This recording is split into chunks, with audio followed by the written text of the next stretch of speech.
আমরা বিশ্বাস করি যে গণজোয়ার তৈরি হয়েছে। এই জোয়ারকে রুখার মতো আর কোনো শক্তি নড়াইল-2 আসনে নাই।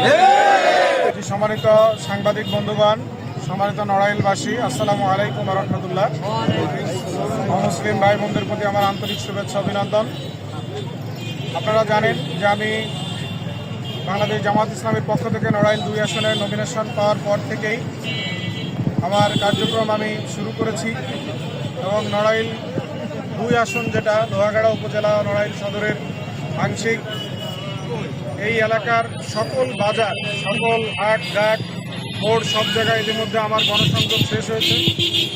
আমার নিজ শহর নড়াইল শহরের এই রূপগঞ্জ সবচেয়ে বড় বাণিজ্য কেন্দ্র, ইতিপূর্বে কখনো এখানে আমরা গণসংযোগ এভাবে করি নাই। চারিদিকে সবগুলো সম্পূর্ণ করে আজকে এখানে আমরা বাজারে এসেছি। আলহামদুলিল্লাহ, শত শত উৎসুক জনতা, ভক্তবৃন্দ, সমর্থক যে যেখান থেকে বেরোচ্ছে এখানে এসে অংশগ্রহণ করে আমরা ইতিমধ্যে বাজার একবার পরিদর্শন করে প্রদক্ষিণ করেছি এবং আমরা আশা করি যে মানুষের ভিতরে যে অভাবনীয় সাড়া আমরা লক্ষ্য করছি, আমরা আশা করি যে নড়াইল-2 আসনে আজকে লোহাগাড়ার সেই প্রত্যন্ত অঞ্চল থেকে শুরু করে সদর উপজেলার সব জায়গায় যেভাবে আমাদের সব জায়গায় সাড়া পড়েছে, মানুষের ভিতরে একটাই কথা যে নড়াইল-2 আসনে আমরা ইতিপূর্বে অনেক মানুষকে ভোট দিয়েছিলাম, আমরা এবার সব জায়গায় ভোট দিয়ে আশায় ঘর বেঁধে সেই আশার ঘর আমাদের ভেঙে বারবার চুরমার হয়েছে।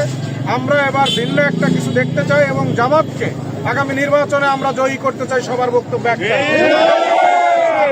যেভাবে গণজোয়ার তৈরি হয়েছে, আবাল বৃদ্ধ বনিতা, হিন্দু মুসলিম বৌদ্ধ খ্রিস্টান, শ্রমিক, খেটে খাওয়া মানুষ, পেশাজীবী, বিভিন্ন সুশীল সমাজ, সবার মধ্যে ছাত্র যুবক তরুণ সবার একটাই কথা যে নড়াইল-2 আসনে আগামী দিন দাঁড়িপাল্লা বিজয়ী হবে এবং আমরা সেভাবে কাজ করে এগিয়ে যাচ্ছি। আপনাদের সবার সহযোগিতা চাই। আমি মাঠে ময়দানে বিগত 1 বছর যেমন আছি, ঠিক 2022 সালেও আমাকে প্রার্থী হিসেবে ঘোষণা করেছিল, তখনও আমি মাঠে ময়দানে কাজ করেছি।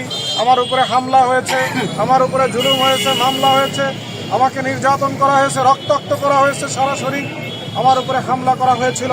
তারপরেও আমি কখনো থেমে থাকি নাই এবং নড়াইল-2 আসনের মানুষের আগামী দিনের মৌলিক চাহিদা যেগুলো শিক্ষা, চিকিৎসা, স্বাস্থ্য, সব বিষয়গুলোকে মাথায় নিয়ে কীভাবে উন্নয়ন অগ্রগতির রোল মডেল হিসেবে নড়াইল-2 আসনকে গড়া যায় সেইভাবে আমি কাজ করে যাচ্ছি।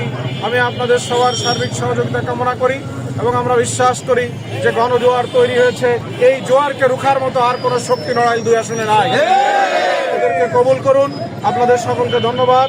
আগামী দিন দেখা হবে, কথা হবে, বিজয়ের মিছিলে স্লোগানে কথা হবে ইনশাআল্লাহ।